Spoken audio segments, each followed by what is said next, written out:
So the sounds that you can hear right now are being triggered by internet cookies. So that means that every time a cookie is being inserted onto our computers, deleted from our computers or updated, a sound will be triggered. And this project, The Web Never Forgets, locates the invention of the internet cookie way back in 1994 with the origins of online automated data collection, the commercialization of the World Wide Web, and a culture of surveillance capitalism. So while Julie here browses online, I'm going to note a couple of points about surveillance capitalism, a term coined by academic Shoshana Zuboff as a relevant context for the internet cookie, and then I will give a brief history of the internet cookie itself, and then I will join Julie in browsing.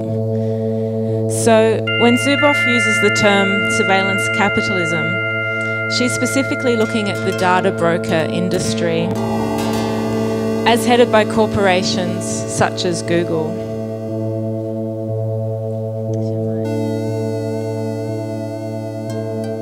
And in the flourishing culture of surveillance capitalism, she considers big data to be a surveillance asset, a fundamental component, condition, and expression of what she calls an emergent logic of accumulation in the network sphere. Profits, as we probably all know, are derived from a unilateral surveillance of users of online platforms in which the aim is to modify human behaviour, predict and control markets. And the agency of technology to monitor in real time provides an infrastructure for radically distributed opportunities for observation, interpretation, communication, influence and prediction. So essentially this logic of data extraction aims to modify and predict our behaviours, predict what we're going to buy, and in that way also predict and control markets and generate revenue. And the origins of this culture of surveillance capitalism is the internet cookie.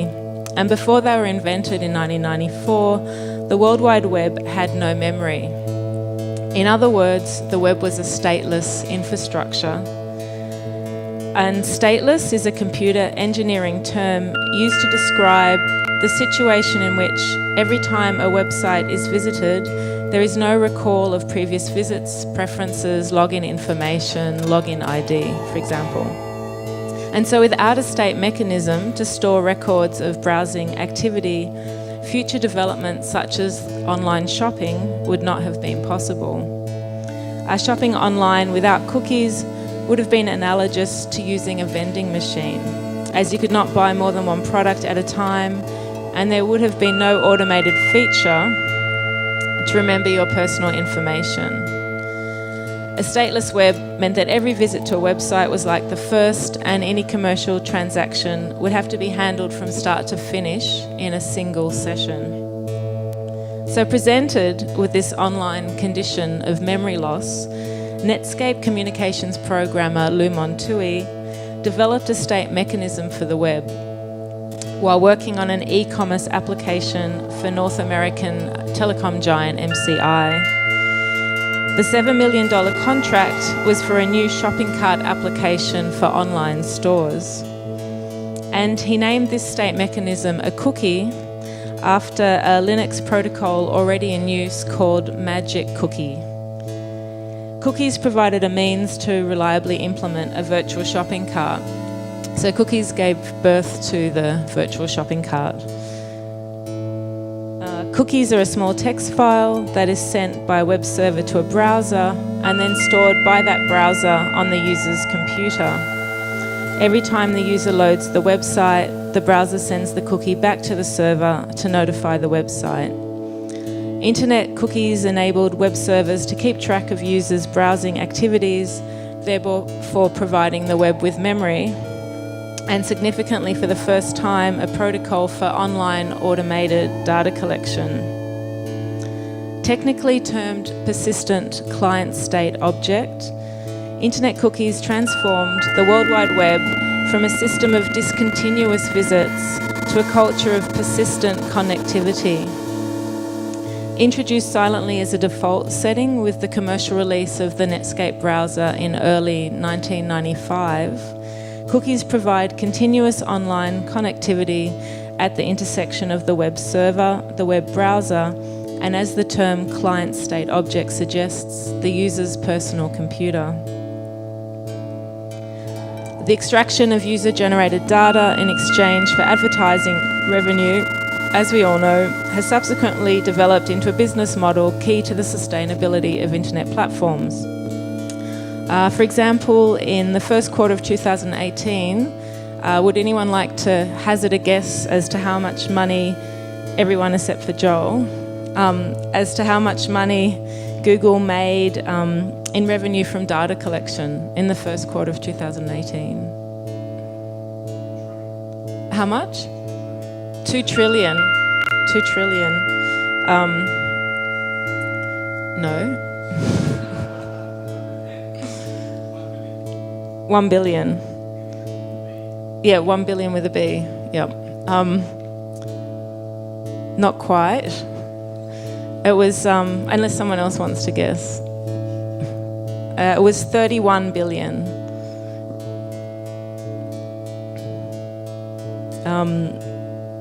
So these outwardly benign yet intrusive systems of automated data collection have prospered into cultures of permanent connectivity. By sonifying a largely invisible tracking technology, this listening back browser plugin critiques a lack of transparency inherent to online monitoring technologies and the broader context of opt-in default cultures intrinsic to contemporary modes of online connectivity. So for example, so what I mean by default culture is that you get your web browser with your operating system usually, or maybe you download it later, but one will come with your operating system. And I think Microsoft were the first to introduce that with Windows, with Internet Explorer. But anyway, and as a default setting, you're being tracked by third-party cookies. And so there's 2 main types of cookies, first-party and third-party. And the third-party cookie is the cookie that has the same domain name as the site you're on. So any cookies that say theguardian.com are from The Guardian, and any cookies with any other domain name are third-party, usually advertising cookies. So these ads that are here on The Guardian will embed a third-party cookie on your website, and a lot of websites use the same third-party cookies, so that means via third-party cookies you can be tracked across different websites.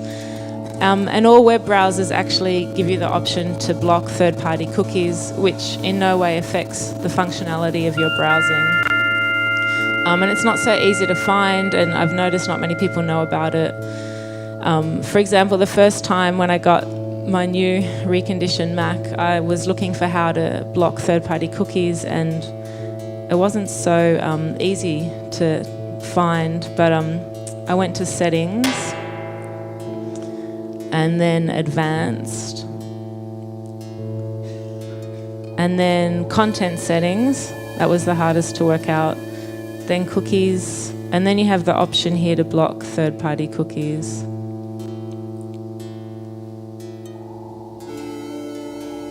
So you can hear from The Guardian it was mostly third-party cookies. It's like if I load the page, there'll be some Guardian cookies.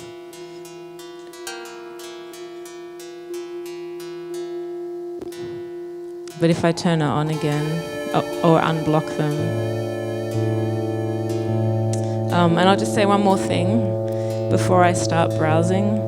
Our access to the World Wide Web is visually mediated through screen devices, and this project explores how sound can help us engage with complex phenomena beyond apparent materiality.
Right. I mean, most of our are gaining over time in order to do useful things. Like our Calico company has noticed that people get... Very quickly, though, I want to take a quick break. And Vin, why don't you tell them about the invention No One Knows You Two created? Okay, this is where I get to blame him for everything. So back in the day, around 1994, he's off with Jim Clark doing Netscape Communications, and I'm at MCI. And we decided we're going to build the MCI Mall, not Mail. I did that back in '83. This was the mall in 1994. So it was the Amazon, pre-Amazon. Pre-Amazon, yeah. Well, yeah, 94. So we decided, where's the highest point of departure for this? And it's obviously the Netscape Communications server and client. So we bought $7 million worth of licenses for servers, and yeah, well, you're welcome. Thank you. You're on your way. So then I realized that there are going to be transactions on the servers, and there are going to be broken transactions because people will just disconnect or get halfway through and decide not to do anything. And I'm sitting here thinking my servers are going to be full of all this cruft, broken transactions, and I don't want all that crap because I don't know when to get rid of it. So I go over to Mark and I say, listen, Mark, I don't want all this crap. Why don't you find a way to store it on the client side and let me get the state of the transaction when I need it, when they show up and say, I'd like to finish the... So he goes and invents cookies. So if you don't like cookies, it's his fault. There you go. Put two great minds together and you get cookies. Strategically, though, we gave them a really fun name so that nobody would ever get upset.